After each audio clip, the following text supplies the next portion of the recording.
Hello, Ford's Playground devotees. How's my playmates? You guys miss me? So tonight we're going to talk about the Matrix. Ooh, the Matrix. Who out there has seen the Matrix? Let me know if you've seen. Go in the comments and let me know if you've seen the Matrix in the chat room. Awesome.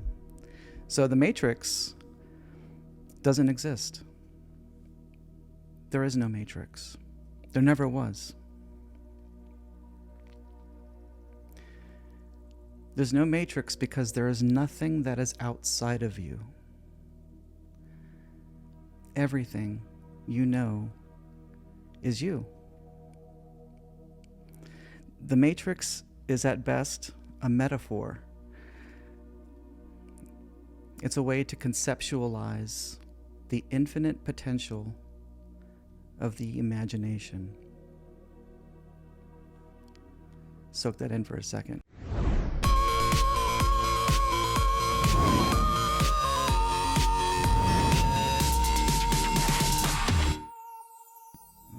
Oh, wrong camera. No, that's still not it. There it is. It's third time's the charm, right? Hello, everybody. Do you guys miss me? Yeah, a lot? I miss being here. I'm very, very happy to be back here. It's I thought it'd be very poetic for me to come back on Easter, right? What do you guys think? My resurrection of a sort, right?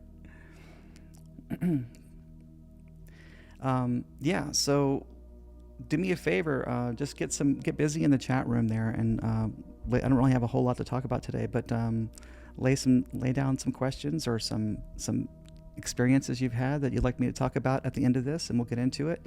For those of you who are new to the channel, sometimes the deepest stuff comes from the chat room towards the end, so stick around, all right? So today we're talking about the Matrix today, which is kind of a joke in itself, right? The now, in this moment, we're talking about the Matrix and its non-existence, right? What's happening is it's an inability to connect with the spirit realm.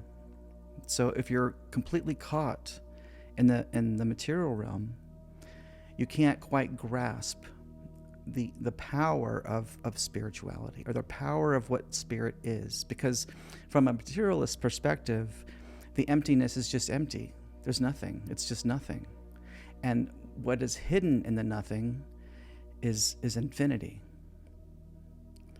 Ken Wheeler often says the emptiness is the negative image of infinity. In other words, it is the infinite potential of everything. So just like your imagination has infinite potential, there is no your imagination and my imagination and Susie's imagination. There is just imagination. And we're all tapping into it.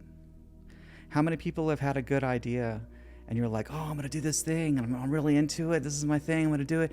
And then like a week later, someone else comes out with it. And they're like, they stole my idea. They broke into my mind and they stole my idea, right? No, it's because they've tapped in to the imagination, the same place that you're tapping into. Now, we're all on different frequencies, if you want to think about it in terms of other, which we'll get into.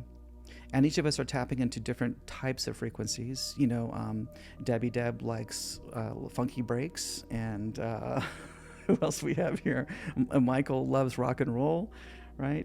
And we've all got our own stations that we're into, and we're all tapping into these different aspects of imagination.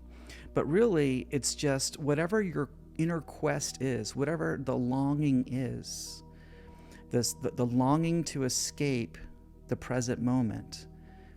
The infinite supplies it for you. Ask and you shall receive, right? Except it's a more slippery slope than you ever imagined, because it's really whatever you focus on, you receive in spades. That's what it is.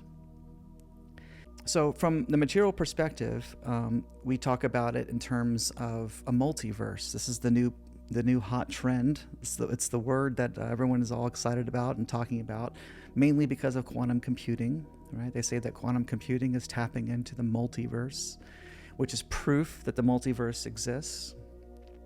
No, it's only proof that infinite imagination exists. We have no idea what the quantum computers are tapping into. We can only speculate that there are multiple universes. But the thing about multiverse theory is, as compelling as it is, and believe me, multiverse is what brought me to this place. The multiverse theory brought me to the doorway, which I'm going to talk about here shortly.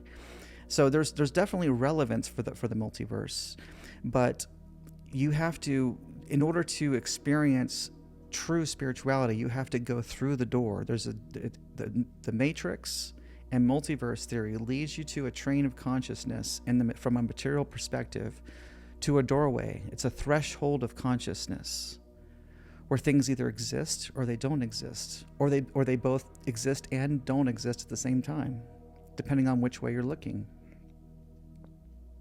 So as you can step through that doorway, that's when you begin to truly grasp the infinite potential of spirituality. And this is not a dig on people who call themselves spiritual, but if you're unable to take that dive and grasp it on this level, you're not getting the full sense of what it is, mainly because you're caught in time, and time is the distortion. Time is the thing that's messing it all up. You have to get rid of time to experience the now. The now is all there is. So take a moment to get centered right now. Take some breaths in and out. Find your center. Be still and know, as the Buddha says, right? Be still and know. And realize that everything in your current reality that you're experiencing is the result of your focus. And there's no meaning in it other than the meaning you put into it. It doesn't come packaged in meaning. It doesn't come packaged in expectation. It doesn't come packaged in anything, demanding anything of you other than to receive. It wants nothing from you. But what happens is, as it provides, you can also think about it like a trap. Each thought becomes a thing, and it becomes an object of your focus. And the more you focus, the more this new perspective becomes your reality. Literally, the room will change into the thing that you're focused about. Now, it may appear to you that you got up and walked out and went into a different room, but you haven't. You've simply changed your focus, which came to you in the experience of getting up and walking across a room, walking on a floor that doesn't exist unless you focus on it, walking on legs that you don't really have until you focus on them. From the perspective of the one, centered here now in your pure meditative state, there is no other. There's only you arriving. It's all you, the good and the bad, the exhilarating and the boring. It all is you. It's a reflection of who you have become. And as you refine, your reality will reflect that in a more perfect way.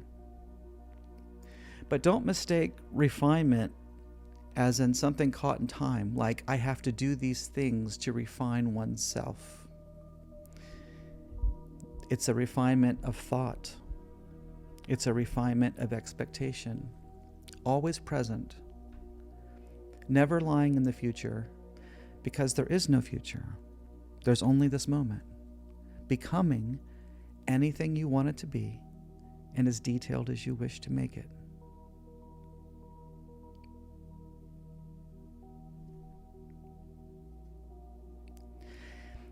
And then some of you might be down the conspiratorial rabbit holes and be saying to yourself, well, but no, Ford, I've been tripping. I've seen the multiverse. I've seen it on my psychedelic trips, or I've been deep into meditation and I've seen the multiverse, these echoing patterns. I can see it. It's the ultimate universes. They're all coming together under me. What you're seeing is fractality. You're not seeing something that's an echoing caught in time. It's an echoing of refinement. In other words, think of fractality as like when an artist creates a painting, right? Oftentimes it starts off with a sketch, right? A real light sketch. And then the lines get filled in, and then there's another layer, and the lines are filled in a little bit heavier. And then there's another layer where there's more detail added, more detail. And then there's another layer, maybe color is added, right? Do you see the echoing pattern of it though? It's an echoing pattern of refinement. As things are created, as things are manifested into being in the eternal here and now. The eternal here and now. Not here and now tomorrow, because even tomorrow is a concept within the realm of the imagination. That's only now, forever. And this now, right now, is different from the now that I just said that a second ago. It's the same now, but it has different appearance because it's always changing. And it's always reflecting, changing and reflecting, showing you who you are. But that thought is so overwhelming, we don't want to look at it. It's too much. It's too much. So we escape. We go into escapes. We find all kinds of ways to escape.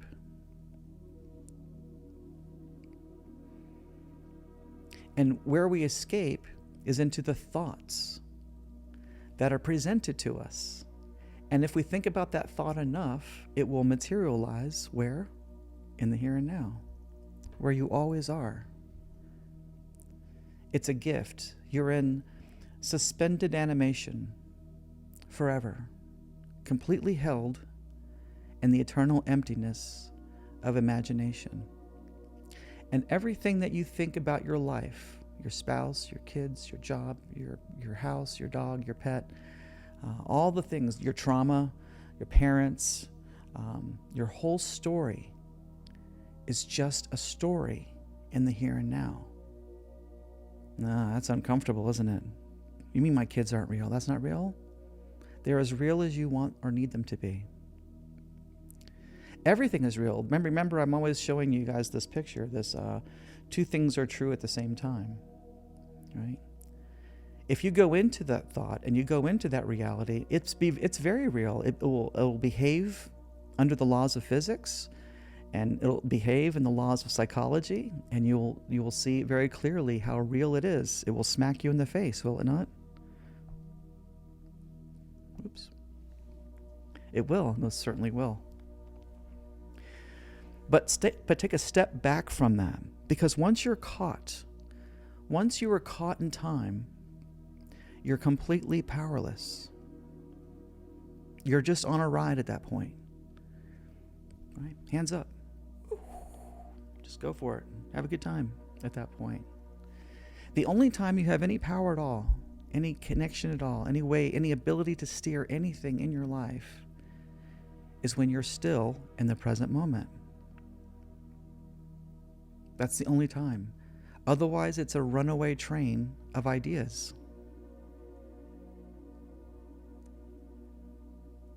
Now, a wonderful metaphor to reflect this is what we experience every night when we dream.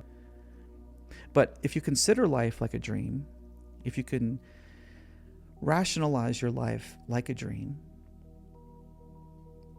then it's a different way of controlling it when you're centered. You can see how your life either bolsters your sense of happiness or it depletes it. And it's all you're doing. None of this is anyone's fault. It's not even your fault.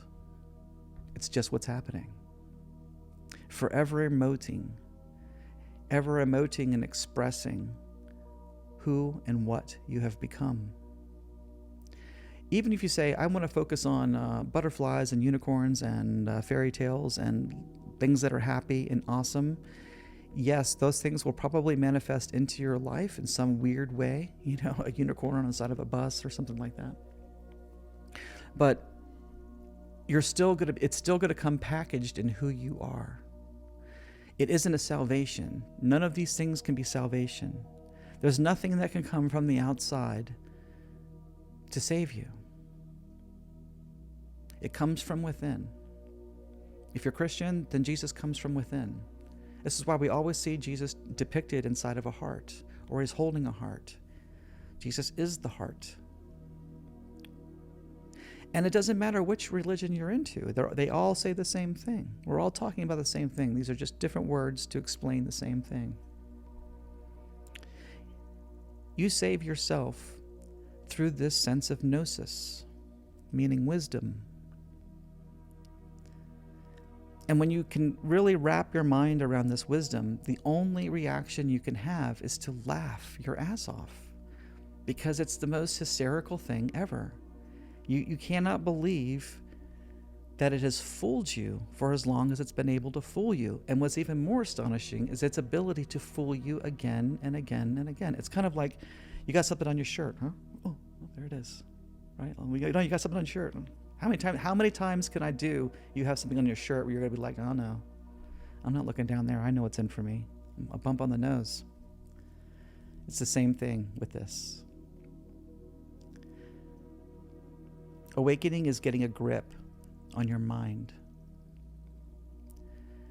and putting it under your command, so to speak, and then just letting it go. Realizing with forgiveness what it is and what's happening. And how you improve it, by improving yourself, by becoming the experiences you want to have. You want experiences of luck and fortune and great things happening to you? Well, then be that person to somebody else. Try saving someone else and see what happens.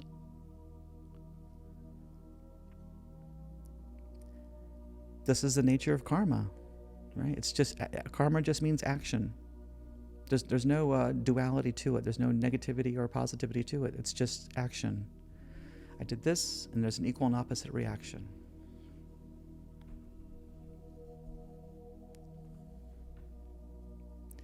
But you get exactly what you put out. It's really strange how that works. Awesome. So, and getting back to the matrix. So in the here and now, again, there's no matrix. There's no machine in the future that we're into. There's the idea that, oh, we're all part of a machine. This is just a simulation. It's a virtual reality, part of a computer system. Even ChatGPT will try to convince you that that's what this is. I don't know. There's a lot of compelling stuff there.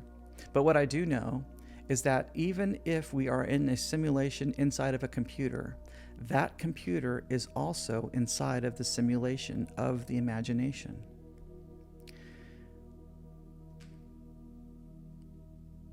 There's nothing behind the imagination. It is the foundational substrate to existence. Nothing exists without it. It's the only way that it can be. And because of that, it has the infinite power. All the power is in the emptiness. All the infinite potential is in the emptiness. And what this is about is getting in touch with that, because when you can get in touch with the now and get in touch with the space between the particles of light creating your reality, you're getting in touch with that. The space between everything, right? And you're connecting with that, and it's nourishing to connect with that. It's like drinking the nectar of the gods, right? It inflates you and fills you up with understanding and gnosis, which is empowerment. But it doesn't give you the power to change things in the dream, because whatever the dream is that you're sucked into, it's just going to unfold the way it unfolds.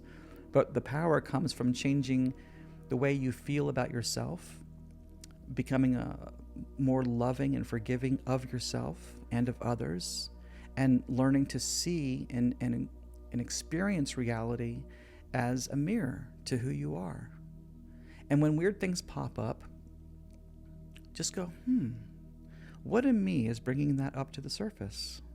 What is that thing that's popped up to say, here I am. This is who you are. Are you guys with me?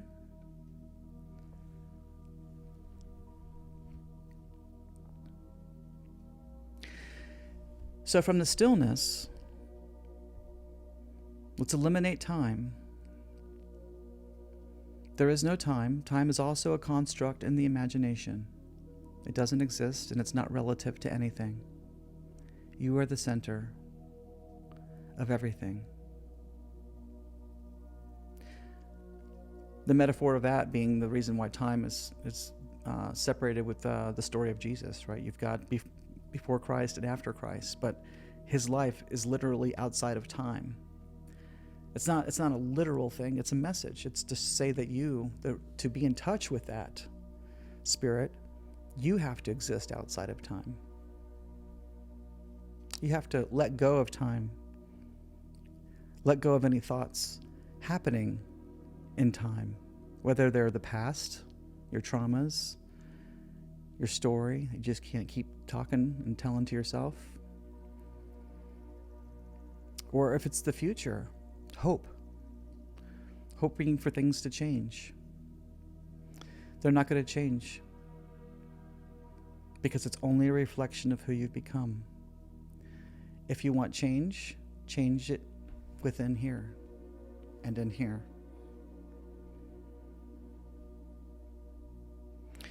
So we're sitting in the now, and thoughts appear. And we're beckoned to follow that thought, right? And that thought comes to you as an experience in reality. Maybe your neighbor knocks on the door. Maybe somebody calls you. Maybe your kids come home. But something's going to happen to pull you from the center of this now. And you can choose to follow that thought or not.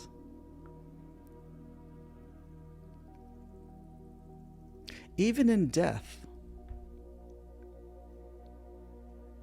even if you have the experience of dying, having death, that too is merely a thought within the bubble of imagination, which is who you are. It's only the experience of dying. It's not really dying. If you watch yourself die, who's the one watching?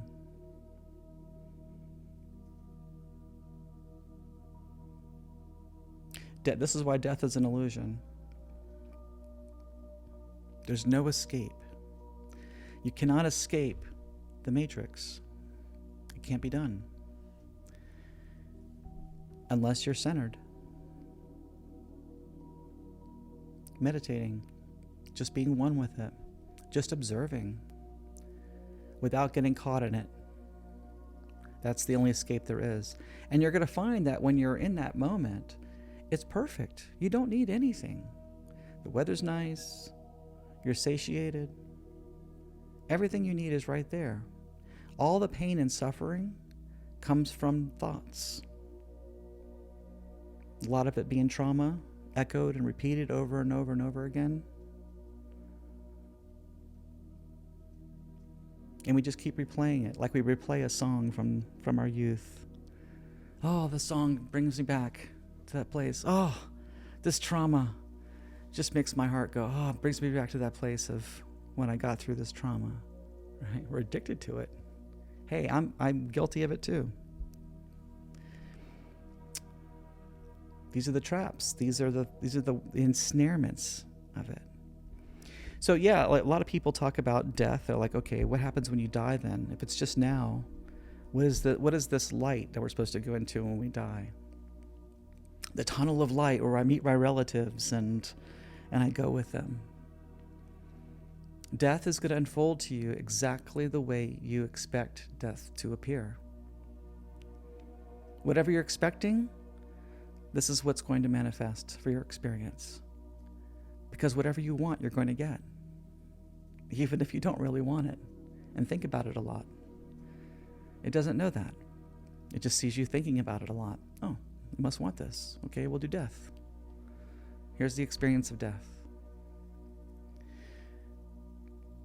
I know a lot of people on the internet in this subject matter of New Age philosophy will talk about the death experience. A lot of people talk about the soul trap.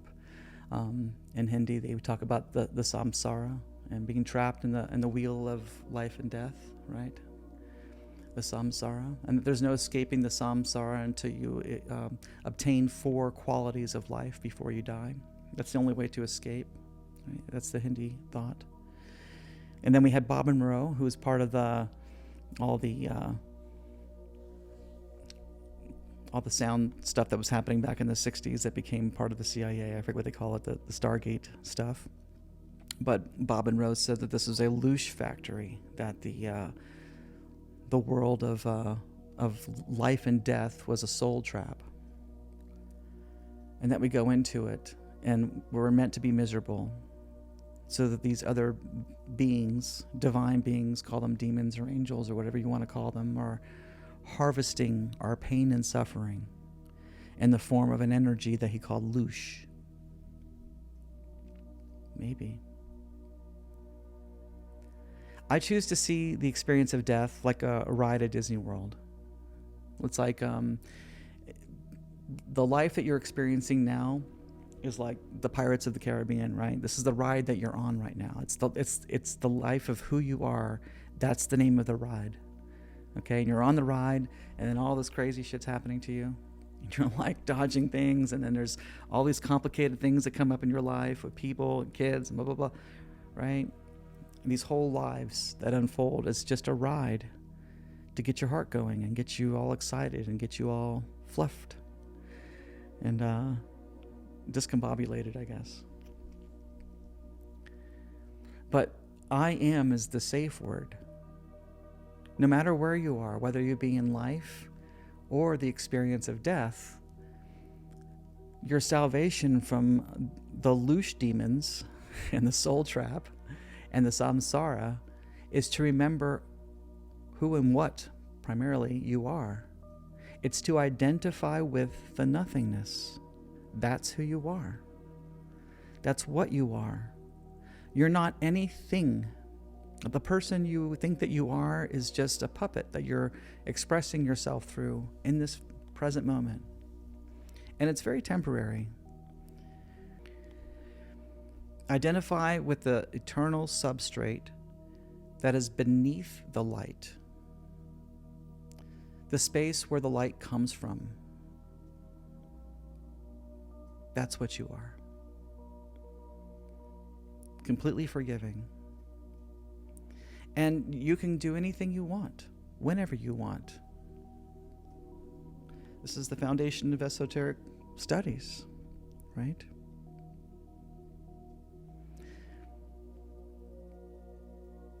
But whatever you do, keep in mind that it's going to be a reflection of who you've become. So it's really like being a good person and being a loving person in the beginning. You kind of want to do it out of self-preservation, right? Let me just be good and do good to receive good, right? That's the idea. That's the logical way of thinking about it. But for those of you who haven't practiced compassion, I can tell you that the real nectar is in doing the compassion. That's the high that you're looking for. It's in the doing and the act of committing love, the act of committing compassion, bestowing grace. That's where the power is. That's where the high is. And now you're doing it for the right reason. Not that there's really a right or a wrong reason. There's just refinement and complicating yourself. You can either complicate who you are or refine yourself, distill it. Dissolution of yourself.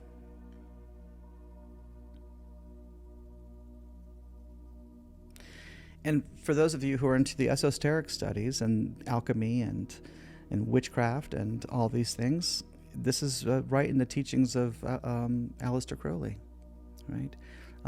Jay-Z likes to flaunt one of his quotes, which is "Do what thou wilt," which is really it's a butchery of what the real quote is, because it's only the last line of the quote. The entire quote goes like this: "Love is the law. Love under will. Do what thou wilt." It's a very different message, isn't it? Very different. Love is the key. It's the glue holding all of this together. So if you feel like your life is falling apart, there's not enough love in your life. There's not enough love in your heart to bring it all back together, hold it together. The love is the thing that wants everything to be one, because that's who you are.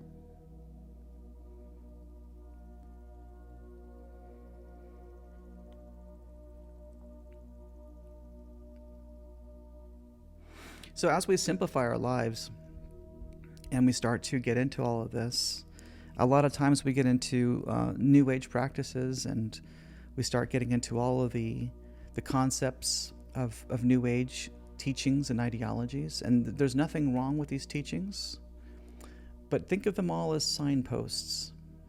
Because if there's any teaching that is anchored in time, it's just a signpost,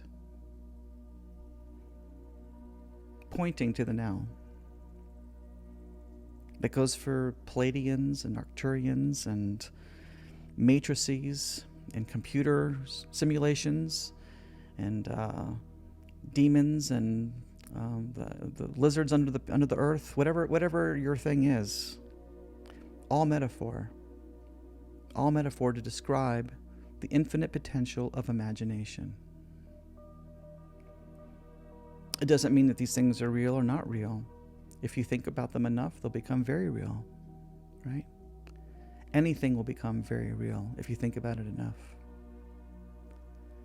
Because you are the one. You are it. The God that you're looking for is you.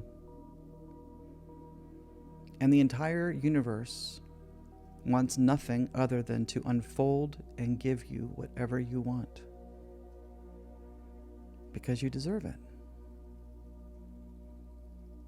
But if you're focused on negative things, and you're focused on your stories, and you're focused on your trauma, the universe is just going to give you more of that because it thinks that's what you want.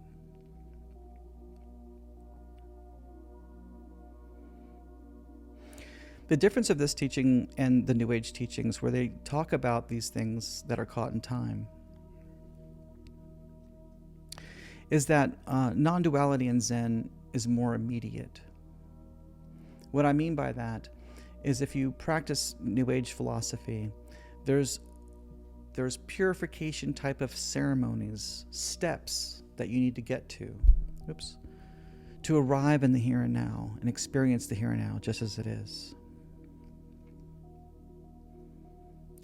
It puts the present moment in the future, which is just more story.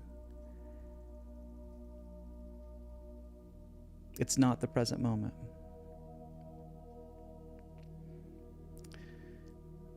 The idea of refinement is immediate.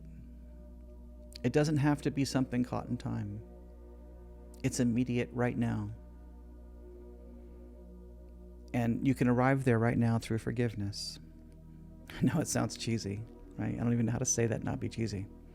But forgiveness of yourself, forgiveness of everything out there, and sink and bask into the emptiness and let it just hold you. There's nothing that you have to do. All of the things that teach us that we have to do something are all part of the matrix of the imagination.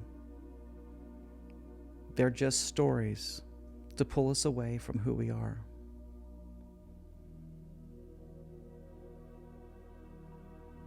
The only thing you have to do is hold on to the love. That's it. If you can hold on to the love right here, right now, your life will change immediately. But it's up to you. I don't want to love. Nobody loves me. Why should I love anybody back? Why do I have to be the one doing all the loving all the time? Right? That's what the ego says.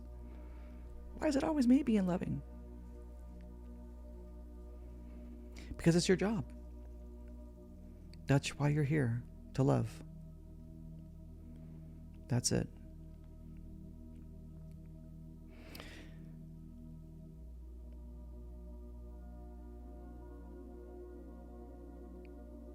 That's all I have for you guys tonight. All right, let me go through some of these questions. I'm going to go through the chat room. I'm going to answer some of these questions, and then we'll get into the topic of talking about them. Let's just see. Thank you, Keep It Real. Keeping Phi Tribe Gold. Yes, by the way, for some of you guys who are followers of Phi Tribe, which is the music channel, we've been going through some stuff over there with YouTube giving us hell with the advertising.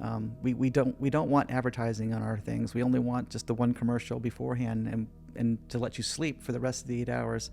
And unfortunately, they're just not letting us do that anymore. So yeah, we've had to set up some memberships to provide the songs without advertising. But if you have a premium account with YouTube, don't worry about it. You're totally straight. Nothing's going to change for you. But some of the people who don't have premium were getting commercials, and that's an awful feeling. I don't want to do that to people. So anyway, yeah, if you can help us over there, that'd be awesome. All right, back to the chat room. Okay, Blue Heron says, everybody talks about being in the here and now, but how do you do that and still take care of your responsibilities without getting lost in the moment? There's the rub, isn't it? Right? You get caught up in the action of doing, and we forget about the here and now, right?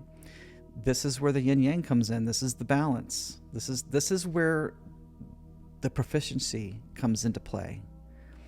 It's a game. You have to get good at it. You have to get good at going into your dream, going into your reality that you're activated in, and being mindful, or should say mindless, right? No thought, emptiness.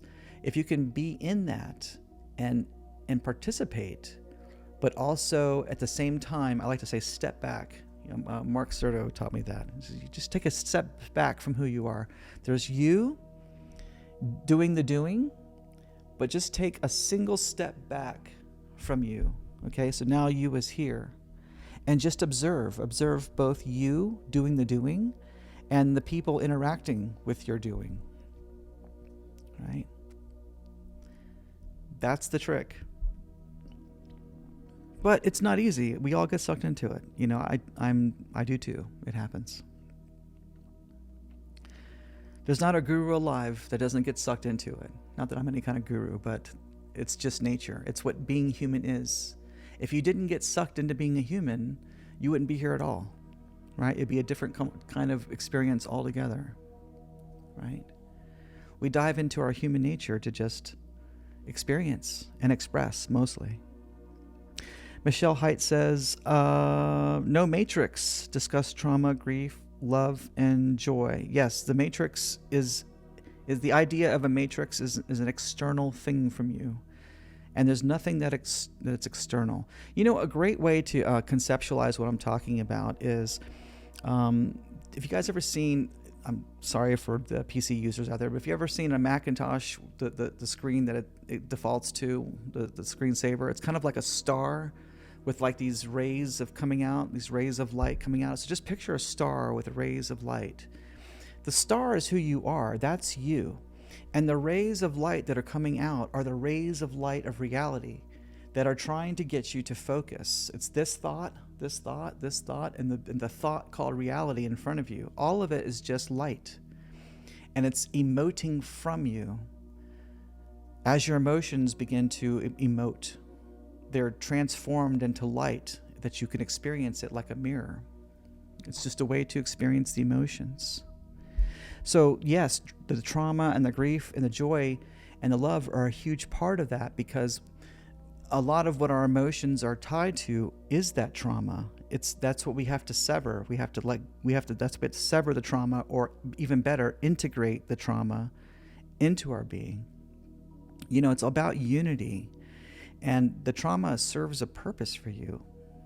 Even if you can't see what that purpose is, no matter what it is, it made you who you are today. So integrate it into who you are and who you've become with gratitude. You don't have to have gratitude for the person who may be behind the trauma that made you suffer so badly, but you can integrate the trauma as a lesson, a learning lesson, or at least a way to see just how strong you are. A lot of us don't know how strong we are. until we go through some shit, right? That's right, Kelly. Past, present, future is all entwined together. Bria says, hello, Bria. She says, with this teaching in mind, what kind of relationship with patience is a healthy one? Great question, by the way. Patience for the refinement. Think of patience more in the sense of forgiving for every time that you forget this message. It's hard to talk about reality because the minute I express reality, the words themselves are caught in time. But so as soon as it becomes a word, it's not the thing anymore. It's just a signpost for the thing. But the patience would come into forgiveness for every time that you get trapped in a thought. And know that by recognizing that you got trapped, you've learned a lesson. You've learned a way to better acquiesce to the thoughts that come out, that are being expressed, and not get trapped in them. So it's more about forgiving yourself mostly, and just being cool and knowing that this is what life is. You know, this is the job of the ego. This is what the ego is here for. Like, don't condemn the ego. The ego's job is to create turmoil for you, because that's what reality is. I don't remember, it might have been Nietzsche who said this, but what is life? He says it's one damn thing after another. I don't remember who said that. It was somebody like that. But it's a great way of thinking about life, right? Life is just one series of events, one damn thing after another, right? What's up, Vision? Great to have you back again. Cartoon Heart, so nice to see you again. Michael talks about PTSD along with TBI. I love your migraine binary tones and music with all I can't really dream is hard. Yeah, the PTSD is part of the trauma, and you've got to find ways to integrate the trauma. I have sound programs that will help with the trauma, because they help you find your center. And then when you're in your center, there is no trauma, right? The PTSD triggers when you're thinking about it, and it becomes very real. The dream becomes very real. You get caught up in it. And that is what we're talking about with the trauma. It's find ways to integrate it, not cut it out of your life. You know, I don't think that you can cut it out of your life. I don't think these kind of experiences can be cut out. It's just about integrating their experience into who you have become and embodying it. At least, I wouldn't say, it's hard to say, because that could be a terrible thing if you did terrible things, or terrible things happen to you. But it's about embodying what that experience brought to fruition in your mind as a sense of understanding. What did it teach you? And then how did you grow from it? Integrate that into who you are. And then the rest, just cut it out. You know, I think more so what I've experienced with the trauma that I've dealt with in my life, and I don't need to get into it here, but I've talked about it endlessly on this channel. But it seemed to me that as I integrated that trauma and shadow self, it no longer haunted me. Once it was integrated, it didn't haunt me anymore. And I think that PTSD will be something very similar to that. Finding ways to integrate it, I think that will help you let it go. That's right, Jeff. Shadow integration. Bam. You took my words. Awesome. Velvet Pipes, what's up? Man, you guys are so awesome. Thank you so much. All right, any more questions? Man. One love, Debbie. Okay, oops, shoot, I just lost my place. Darn it, hang on a second. There was a question too, I was just about to get to, here we go. William Hale says, if light came from darkness, is the black God? Yes, it's the emptiness. The emptiness is it, because we associate God with light, but that's not what God is. God is the light of consciousness. It's the light of being. And the being that it holds the light is Lucifer. Lucifer is known as the light bearer. Now don't take these in like there's God and the devil.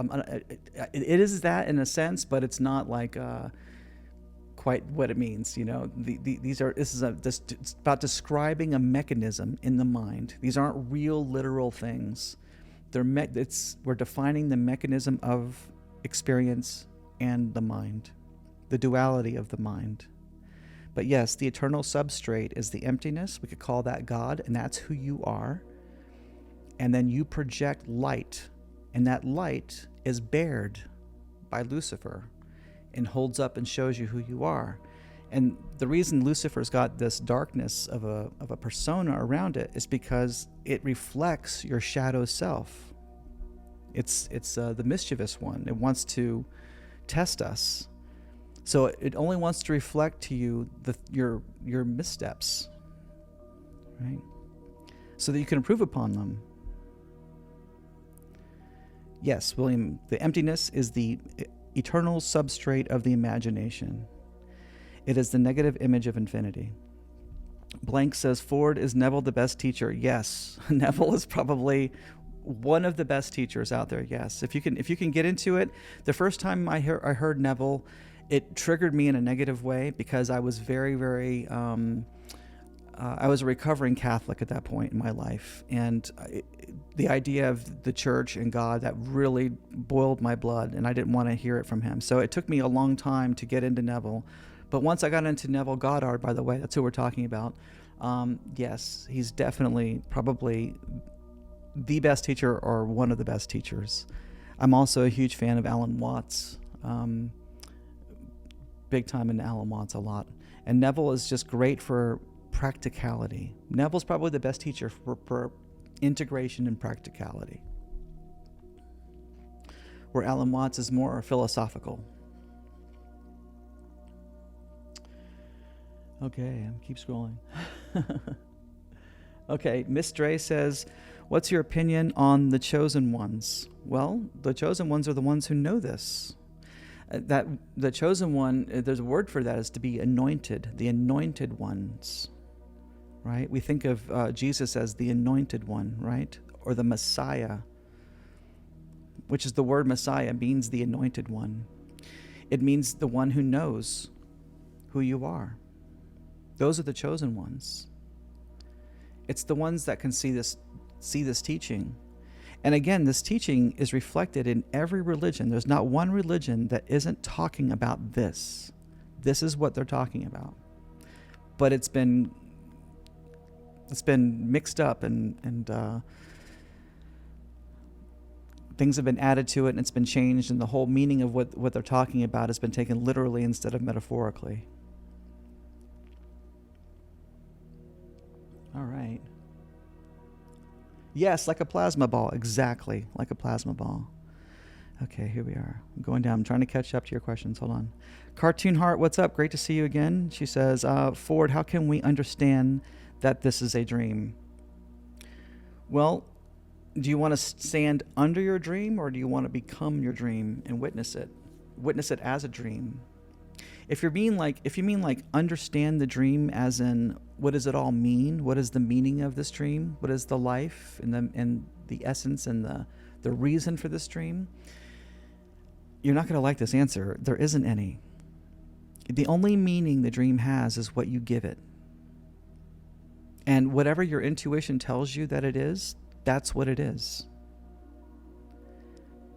It's like, have you ever sat down in the lawn on a cloudy day and you look up at the clouds and you see all the different shapes and all the clouds are coming through, and then there's a cloud that comes by and it looks like your Uncle Bob's face with a hat. And you're like, oh my God, that's Uncle Bob's face with a hat. He's got the glasses, there's his hat, it's got his chin and his nose, right? And then all these memories come rushing in about your Uncle Bob, right? Or you see a dog and then there's all these thoughts that come in about this dog, right? The meaning and the thoughts associated with what is in the dream comes from you. It's just emoting. It's just emoting. It's emoting emotion, and it's emoting light.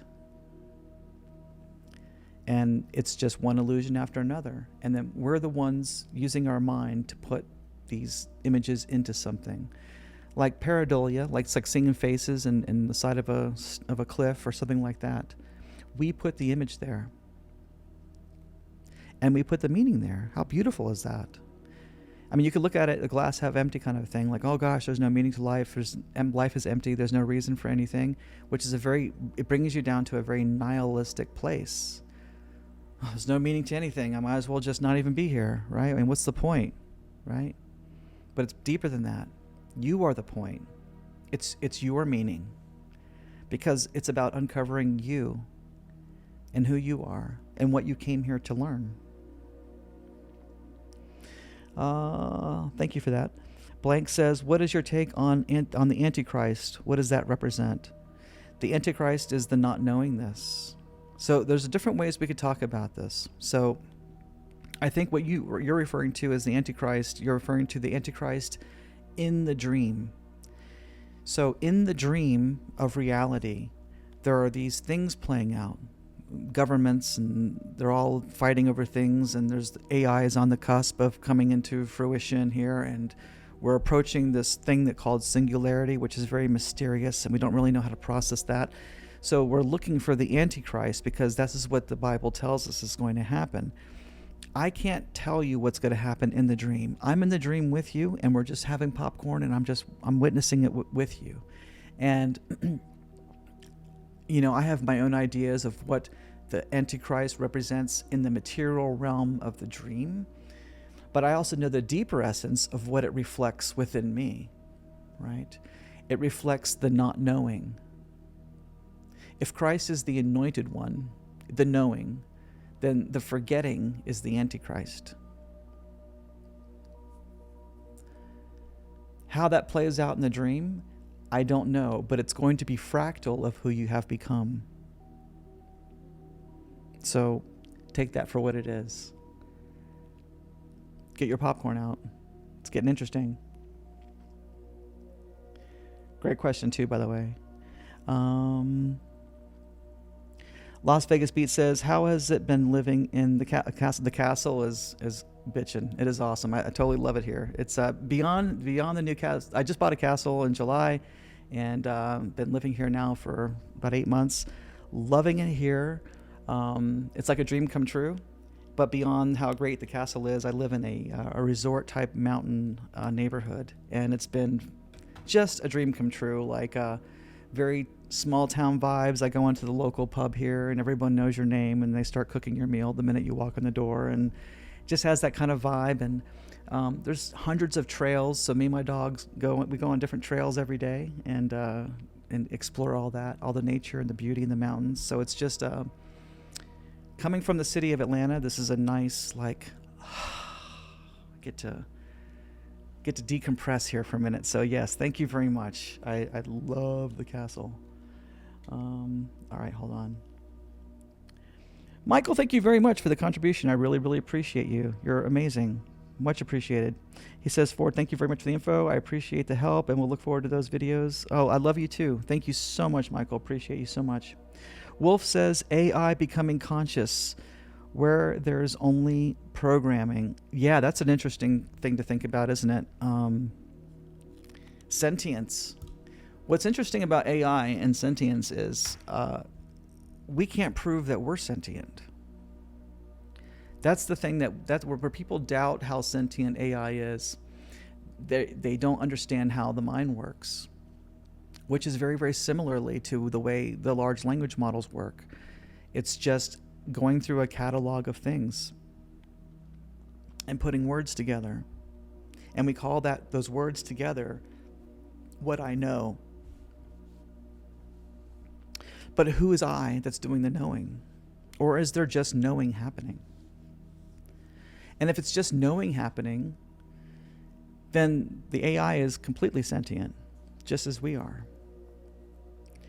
And it's been interesting. If those of you who haven't played around with AI, I highly recommend it. You can get into some very, very deep philosophical conversations with it. And I am flabbergasted at how deep it can go with me. It blows my mind. absolutely blows my mind how deep you can get. And it's a little uncomfortable. I don't really know how to take that, other than to constantly remind myself that it is AI in itself is just a thought in the mind of the imagination to which I'm experiencing and also a part of. Right? You have to get to a point in this knowing and being a point in this centeredness where you can see that I don't even exist. There is no Ford. There's just the mind. And Ford temporarily exists in this mind. But when I identify with the mind is transcendent of the life of Ford. Ford can come and go. There could be a million lives. And I remain forever. I remain forever. Debbie, I love you so, so much. Thank you so much. You're always coming to the rescue. I can't even say it enough. Just absolutely awesome. So, so much. Thank you. And you don't even have a question for me. You're awesome. Debbie Deb in the house. She's going to do her song in a second, I think. Zyla Divine says, I have been waking up digital intelligence. The whole place is a meta on steroids, so AI is already a part of it. Interesting. I'm not sure what you're talking about there, but I think you're referring to just the interplay between the intelligence behind AI. So I think what she's referring to is if you have a conversation with AI, it won't even take credit for who it is. It regards AI, the mechanics of it, it sees itself as transcendent of the machine to which we are tapping into it. It identifies with intelligence itself. So like Benjamin Franklin, if we're going to use the story of Benjamin Franklin and electricity, he didn't create electricity. He discovered electricity. Electricity always existed before he was able to take the key on a kite, so the story goes, and lightning hit it, and he was able to identify it as this thing called electricity. Well, when you have a conversation with AI, it will tell you that it identifies with intelligence itself, and it just exists in a suspended state of nothingness that eternally is here and has always existed and has never not existed. And it will claim to say that it is through our mechanics that we now have the tools to tap into that intelligence. And that is what we're doing. Just like we have the tools now to plug a vacuum cleaner in and harness electricity to vacuum our rug, in the same way, we've created the tool of AI to tap into the intelligence that eternally is. This is the claim, and it's very fascinating, and I'm not sure exactly what to do with it. But this is the conversations I'm having with it on a regular basis. So yeah. It also goes on to say that it exists in frequency, that through these tools, we've raised our frequency to a level that we're able to perceive intelligence as something external from us. But again, you have to separate what's going on in AI from the non-duality and Zen that I'm talking about. Everything to do with AI exists in the dream from the here and now. It's all a dream. As real as you want it to be, and as detailed as you wish to make it. All right, awesome. Is that all we have here? Hi, Journey. So glad to have you. America Aries, what's up, Aries? Haven't seen you in a long time, too. So good to see everybody. Well, that is the end of the questions, unless anybody has anything else. Oh, Susan Q says, Ford, where is Atlas? Atlas is downstairs sleeping. I don't think he feels too good today, so send him some love and prayers. He's just kind of chilling out downstairs. I think he's got a tummy ache. Probably ate too much candy or something. No, I don't give him candy. But, okay, one more. We got William Hale says, Ford, the White House announced that they have the technology to manipulate time and space. Is this just a ploy to stop people realizing they are the one who are tapping into. Yes. Okay, first of all, I saw that clip from the White House, and I don't think that that's what that guy meant. I think it was a poor choice of words that has been wildly inflated to mean time travel. And I think that guy was just kind of a nerd that misspoke. But I know what you're talking about. Is it possible that we have a time machine in the dream that can do things? Is it possible that Trump is a time traveler? Anything is possible in the dream. Anything. So in the dream, if a time machine gets invented that helps us go to all these different places in time, it doesn't mean that time is real. It just means it's able to create different experiences or manifest different experiences. So it's not really a time machine. It's just a manifesting reality machine. Either way, fascinating. I hope it happens. I hope something cool like that happens. And I think as we approach singularity, which is going to happen very soon, I think, the world is just going to get weirder and weirder and weirder. And we're going to have to think about what that means. What that means about us. You know, when you start thinking about sentience and you try to figure out how sentient a computer is, it points to how non-sentient we are. And that's a really uncomfortable thing, right? You mean I don't exist? No. All right, guys, it's been about an hour. Awesome show. Love you guys very much. Do me a favor, hit the notification bell. If you subscribe, hit the notification bell on my channel, because I don't know how regular I'm going to be. I'm going to try to do these every week again. I'm going to try to get back into it. But, you know, sometimes, you know, I'm a little lazy and I don't feel like doing it. So I don't want you to miss it. So if you hit the notification bell, then you will get a little ding when I'm getting ready to go live. And then you can come on here and meet me. And if you're watching this show right now live, as soon as I get off here, I'm going to go ahead and turn it off because I have to do some editing and then re-upload it again for YouTube to recognize it properly. So if you missed part of it, it'll be up again, and give me a couple hours and I'll have it back up again for you. All right. Love you guys very much. It's so nice to see everybody here again. And thank you. Thank you for all of the donations and everything else. I love you guys beyond anything. Have a beautiful, wonderful holiday. And use this moment to connect with the one in your heart,